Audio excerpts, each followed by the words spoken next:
नमस्कार दोस्तों, यदि आप बिना जीएसटी पे किए गुड्स सर्विस को एक्सपोर्ट करना चाहते हैं तो उस केस में दोस्तों आपको एक काम 31 मार्च 2023 से पहले करना है।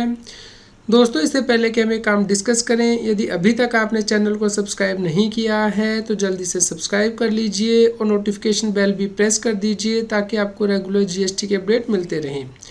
दोस्तों आपको जीएसटी पोर्टल पे लॉगिन करना है, उसके बाद सर्विसेज में जाना है, यूजर सर्विस में जाना है और यहाँ पे आपको लेटर ऑफ अंडरटेकिंग जो है वो फर्निश करनी है नेक्स्ट फाइनेंशियल ईयर के लिए, यानी कि फाइनेंशियल ईयर 23-24 के लिए। यदि आप एक्सपोर्ट करते हैं गुड्स और सर्विस का और बिना जीएसटी पे किए हुए आप ये ऑप्शन को एक्सरसाइज करना चाहते हैं तो आपको LUT सबमिट करनी होती है। दोस्तों आप यहाँ पे देख सकते हैं कि LUT फाइनेंशियल ईयर 23-24 के लिए आप यहाँ पे सबमिट कर सकते हैं।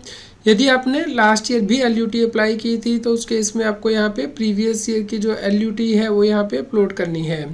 यहाँ पे आप PDF या JPG फॉर्मेट में ही अपलोड कर सकते हैं और मैक्सिमम साइज 2 MB का ही हो सकता है। दोस्तों जब आप ये अंडरटेकिंग देते हैं तो इसका मतलब ये है कि आप एक्सपोर्ट कर सकते हैं गुड्स और सर्विस को बिना GST की पेमेंट किए हुए as per rule 96A of GST। तो और आप ये भी कंफर्म करेंगे कि आप GST एक्ट और रूल की जो प्रोविज़न कंप्लाई करेंगे। यदि आप गुड्स और सर्विस GST एक्ट के अकॉर्डिंग एक्सपोर्ट नहीं कर पाते हैं विद इन टाइम तो उस केस में आपने जो GST नहीं पे किया है वो तो आपको पे करना ही है। उसके अलावा आपको 18% इंटरेस्ट भी पे करना होता है डेट ऑफ इनवाइस लेके till the date of payment. तो दोस्तों इसलिए आपका LUT यहाँ पे फाइल करना बहुत ज़्यादा इंपॉर्टेंट हो जाता है। आप नेक्स्ट फाइनेंशियल ईयर के लिए पहले ही LUT फाइल कर दें ताकि आपकी नॉन कॉम्प्लायंस ना हो। दोस्तों यहाँ पे आपको विटनेस भी देने होते हैं, 2 इंडिपेंडेंट विटनेस के नाम जो है आपको यहाँ पे देने होते हैं LUT फाइल करते हुए। दोस्तों यदि कोई व्यक्ति गुड्स या फिर सर्विस को एक्सपोर्ट करना चाहता है तो उसे पहले LUT फाइल करनी होती है यदि वो GST नहीं पे करना चाहता, जिसके द्वारा कि वो कंफर्म करता है कि यदि वो गुड्स को एक्सपोर्ट कर रहा है तो विद इन द 3 मंथ्स वो इसे एक्सपोर्ट कर देगा। और यदि वो ऐसा नहीं कर पाता है तो डेट ऑफ इनवाइस के 3 मंथ्स की एक्सपायरी के बाद 15 डेज़ के अंदर उसे GST पे करना होता है विद इंटरेस्ट। और यदि वो सर्विसेज एक्सपोर्ट कर रहा है तो उसे जो पेमेंट है वो कन्वर्टेबल फॉरेन एक्सचेंज में या फिर इंडियन रुपीज़ में यदि RBI परमिट करता है इंडिया में उसे लेके आनी होती है। और यदि वो ऐसा नहीं कर पाता है within 1 year after the date of the invoice तो उसके बाद 15 डेज़ के अंदर उसे टैक्स विद इंटरेस्ट पे करना होता है।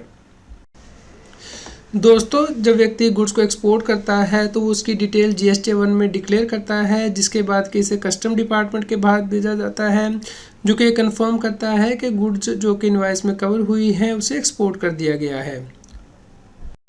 दोस्तों यदि goods with in time export नहीं की जाती हैं और रजिस्टर्ड व्यक्ति विद इन टाइम GST पे नहीं करेगा जैसा कि हमने अभी डिस्कस किया है तो उस केस में उसने जो बॉन्ड या फिर लेटर ऑफ अंडरटेकिंग है दिया है वो विड्रॉ हुआ माना जाता है और इस केस में रजिस्टर्ड व्यक्ति से जो अमाउंट है GST का और इंटरेस्ट का वो रिकवर किया जाता है। लेकिन जैसे ही व्यक्ति ये अमाउंट पे कर देता है जो अमाउंट ड्यू हुआ है क्योंकि उसने गुड्स टाइमली नहीं एक्सपोर्ट की या सर्विस नहीं टाइमली एक्सपोर्ट की विद इंटरेस्ट, तो उस केस में उसका बॉन्ड या फिर लेटर ऑफ अंडरटेकिंग दोबारा से रिस्टोर कर दिया जाता है। दोस्तों यही प्रोविज़न अप्लाई होती हैं यदि जीरो रेटेड सप्लाई की जाती है स्पेशल इकोनॉमिक जोन डेवलपर को या फिर स्पेशल इकोनॉमिक जोन यूनिट को। तो इस प्रकार आपको LUT टाइमली फाइल करना है ताकि इसकी नॉन कॉम्प्लायंस ना हो। उम्मीद करते हैं आपके लिए यह न्यूज़ यूज़फुल रही होगी। कृपया लाइक करें और शेयर करें ताकि सभी लोगों तक ये जानकारी पहुंच पाए और वो GST की कॉम्प्लायंस कर पाएँ। रेगुलर GST और टैक्स अपडेट के लिए इस चैनल को सब्सक्राइब करें। आप हमें टेलीग्राम ऐप CS बेसिंग टैक्सिल पर ज्वाइन कर सकते हैं ताकि आप GST और इनकम टैक्स के रेगुलर अपडेट अपने मोबाइल पर ही प्राप्त कर सकें।